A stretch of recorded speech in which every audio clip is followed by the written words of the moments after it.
yan. Medyo malayo-layo na tayo sa dog pound. Paano yan, ate? Mukhang deadball na yung aso ni Kuya Mulong eh. Paano yan, ate? Paano kung deadball na rin si Bantatay? Huwag mo nga sabihin yan. Baka mamaya asa loob lang pala si Bantatay. Kailangan na natin siya iligtas. Tsaka kailangan natin magmadali. Pero paano natin gagawin yun? Ang delikado nang bumalik doon, no? Nakakatakot. Simple lang yan. Humingi tayong tulong sa mga parak. Ano ba naman yan, Frankie? Ang dami-dami na nating lugar na pinuntahan na nag-uumpisa sa JU. Eh wala naman, di naman natin sila nakikita. Nay, meron pang isang street dito Julian Gabriel. Bakit kaya di natin subukan doon, Nay? Sige, halika, tara. Ha? Tara. Last na to.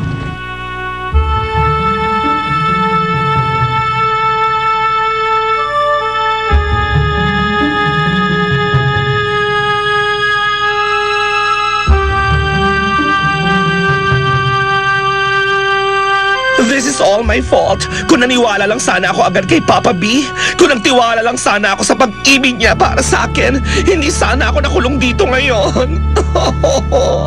Huwag mong sisihin ang sarili mo, Sweet. Sinabantay Juan at Ngasab naman talaga ang may kasalanan eh. Ba't kami ang sinisisi nyo? Kung ano-anong finid ninyo sa utak namin, kisyo selfish si Bantay to, kisyo sarili lang niyang iniisip niya, at kami namang mga engot naniniwala sa'yo. Talaga namang sarili lang niyang iniisip ng bantay nyo eh.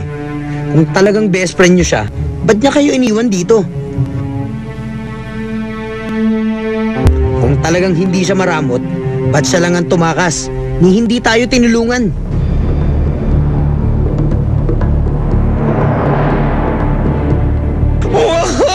Let me out! Set me free!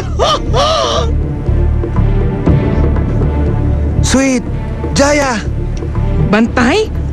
Papa B, you came back for our love? Bakit ka pa nagbalik dito, Bantay 2? Huwag na tayo magtalo. Wala nang panahon.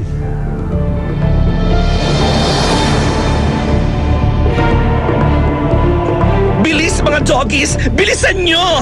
Ow! Ow! Bukas ang pinto sa likod. Doon kayo dumaan. Let's go! Ano pa iniintay mo, Bantay 1? Lumabas ka na nga dyan. Tumakas ka na. Kumakata ng mga aso ang San Roque du Pont? Kayo ba'y sigurado sa sinasabi dyan? Opo, nakita po namin na naglalabas sila ng karne doon. Hindi tayo basta nalang papasok doon na walang prueba. Ito po yung karne ng aso na nahulog nila. Tapos andyan din po yung dog collar nung asong kinatay nila doon.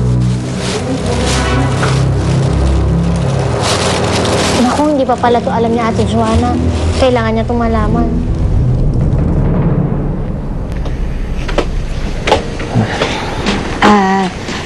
Calvin, salamat sa paghatid ah.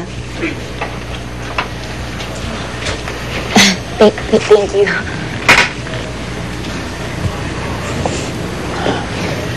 Joanna, pwede ba kita makausap? Yung tayo lang. Baka pwede.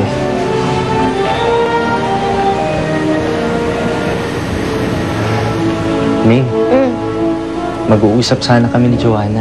Kami lang kung pwede. Ha? Pwede naman siguro, di ba? Hindi, pwede naman. Mag-usap kayo. Bakit pipigilan ko ba kayo? Usap na! Dito lang ako. Mukha ano to.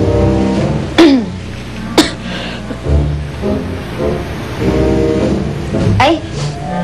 Oo nga pala. Parang hindi na maganda yung pakiramdam ko. Kailangan ko na magpahinga.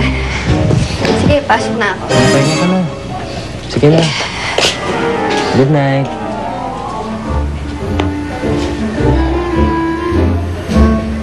Joanna. Ano yung sasabihin mo? Sige, gawin mo na. Gusto ko lang sana malaman mo na... Joanna, telepono. Si Emily. Importante daw. Importante? Oo. Sandali lang ah.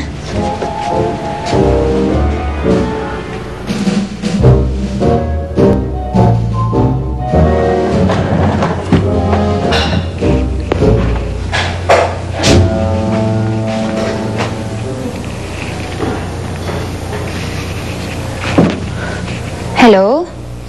Hello, Ate Joanna. Natagpuan na namin si Bantatay. Talaga? Sabi ko na nga ba matatagpuan niyo rin siya eh. Kaya lang, Ate Joanna, nasa panganib siya. Kakatayin nila si Bantatay.